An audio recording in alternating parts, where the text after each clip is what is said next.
അല്ല, തരൂര് UDF-നെ വോട്ട് ചെയ്യണമെന്നല്ലേ പറഞ്ഞത്? അതല്ലേ കാണുന്നത്? കോൺഗ്രസിന്റെ സ്ഥാനാർത്ഥികൾക്ക് വേണ്ടി സ്ഥാനാർത്ഥിയെ കൂടെ നിർത്തിക്കൊണ്ട് വോട്ട് അഭ്യർത്ഥിക്കുന്നതാണ് ഞാൻ കണ്ടത്. പോകുന്നില്ല എന്നല്ലേ?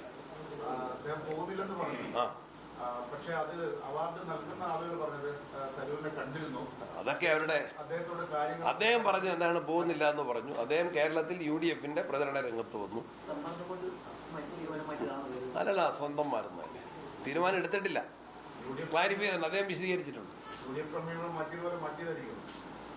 നല്ല മാറ്റത്തിന് എപ്പോഴും സ്വാഗതം ചെയ്യാം.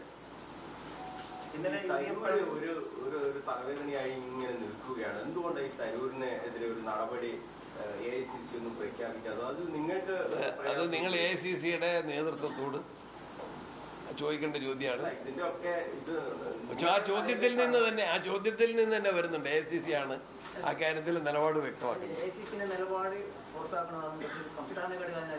ഇല്ലല്ല, ആരോ പറഞ്ഞേ? നിങ്ങൾ കയറി സംസ്ഥാന ഘടകത്തിന്റെ പ്രഖ്യാപനം നടത്തണ്ട. KPCC അനുകൂലമാണ്. ഇല്ല, അതൊക്കെ AICC-യുടെ അധികാര പരിധിയിൽ വരുന്നതാണ്. അവര് ആവശ്യമായ നടപടികൾ ഉചിതമായ സമയത്ത് ചെയ്യും.